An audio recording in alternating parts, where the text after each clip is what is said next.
akhirnya prosesnya ada ke ekspresif, ke arah surrealis, bahkan ke dekoratif, semua pernah aku coba.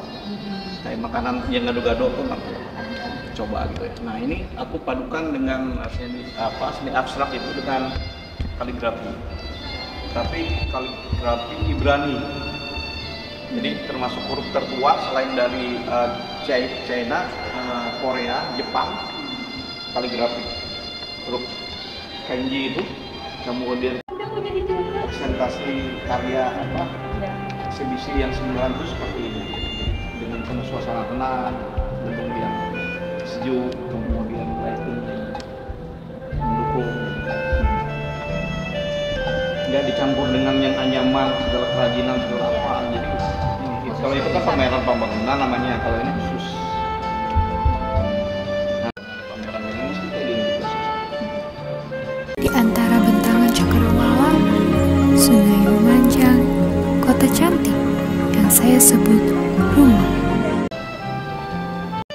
Karena setiap karya kan ada mau berbicara, bercerita tentang apa, Punya makna. ada sesuatu di balik itu.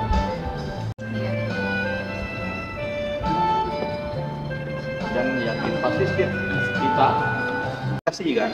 Nah, lukisan juga alat komunikasi untuk menyampaikan perasaan kita, rasa kita. Nah, akan lebih lengkapnya lagi kalau saya lihat seni kaligrafi itu didukung dengan ada latar lukisan gitu loh, latar belakang penciptaannya. Ini judulnya Shalom. Kalau di Arab itu Assalamualaikum. Nah, ini kalau Ibrani dia biasanya Sabat Shalom. Kalau di Kristen dia cukup Shalom atau Shalom alaihim. Tuh sampaikan damai sejahtera bagimu. Nah, gitu. Jadi awalnya kata Shalom itu bukan dari manusia, tapi dari Tuhan itu sendiri, gitu loh. Makanya Tuhan itu disimbolkan dalam burung merpati karena dia simbol cinta. Makanya kalau sering di undangan pernikahan tuh kan merpati, ada cincin. Nah itu simbol cinta. Nah Tuhan itu cinta kan, Allah Maha Kasih kan. Kemudian itu juga simbol damai. Makanya ketika Shalom, damai sejahtera itu dia langsung seakan-akan turun gitu. Nah, Warnanya putih. kalau Islam itu namanya nur. Nah kalau di Ibrani atau di Kristen dia sinar kemuliaan Tuhan itu sendiri. Dia adalah roh itu sendiri. Roh itu suci. Saking sucinya itu ya yang putih, tapi dia bergerak itu seperti burung merpati tulus gitu. Nah gitu kenapa itu digunakan jadi simbol. Nah kalau di agama Dayak mungkin lain lagi. Agama Karingan simbol Tuhan itu adalah burung tinggang itu.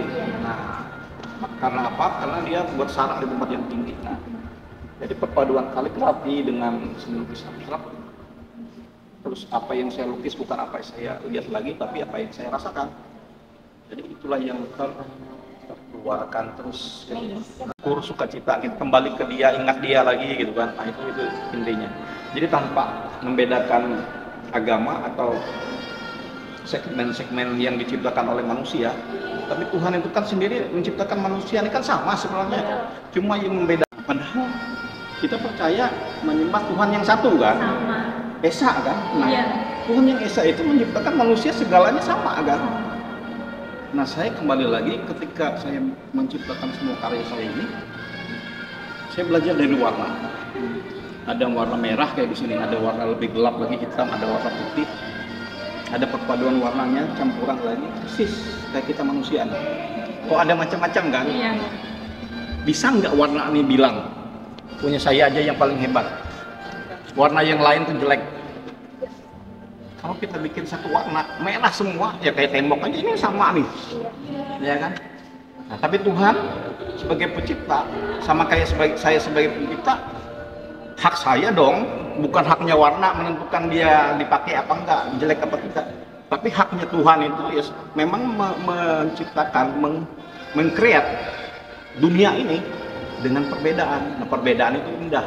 Nah perbedaan itu ada dalam karya lukisan ini contoh simpelnya, tapi Tuhan itu kan semesta sekali.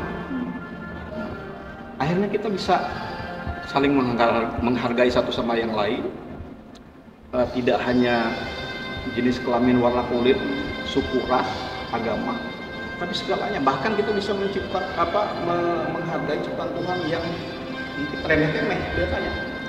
Semut yang kecil aja ada gunanya, ada sifatnya.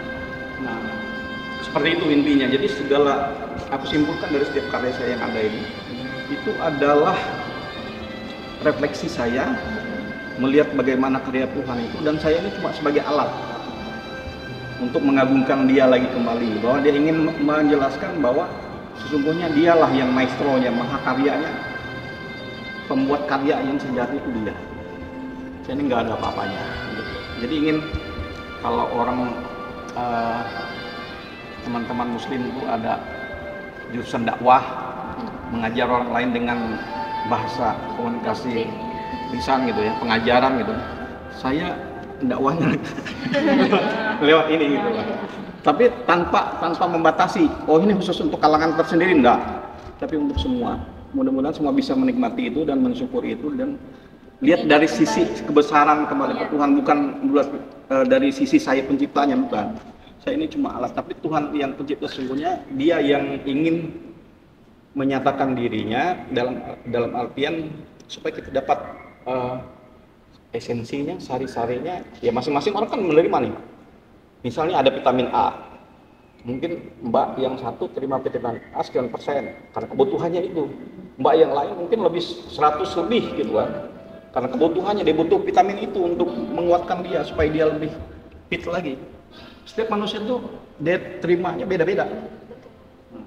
Kalau disamaratakan takarannya, sementara berat badannya berbeda, tinggi badannya berbeda, kurus gemuknya berbeda, umurnya berbeda, masa bayi disamakan dengan dewasa, keracunan dia, nggak imbang gitu. Nah makanya ngelihat segala sesuatu, ternyata di dalam seni lukis pun kata perimbangan itu, kata balance itu ada antara objek latar belakang, kemudian antara objek vokal atau center of interest-nya dengan latar belakangnya harus berimbang. Kalau dia terlalu vokal, ya persis kayak orang nyanyi itu. Di sisi lain ada latar belakangnya penyanyi latar gitu kan, lebih indah kan, lebih merdu kan. Bayangkan kalau cuma latarnya aja yang lebih dominan, hilang nanunya, vokalisnya gitu kan, nggak bagus juga. Nah, gitu. Jadi harus berimbang dan harmoni itu saja. Harmoni itu ada unsur dinamikanya, ketegasan garis, kelembutan garis, semua ada di situ. Persis kayak orang nyanyi. Dan nggak mungkin satu rasanya orang menikmati satu makanan. Ada yang cocok, ada yang enggak. Nah, kalau yang cocok buat pertumbuhannya dia lebih fit lagi kan, lebih menikmati, dan dia bisa menghargai masakan atau berbicara rasa masakan. Tapi rasa lukisan juga sama. Ada orang yang ya cuma sekedar lewat, nggak apa-apa ya, itu memang jatahnya, istilahnya yang jatahnya dia ke situ. Ya seperti itu, kita nggak bisa paksain. Kita nggak otoritas, seperti Tuhan juga kan.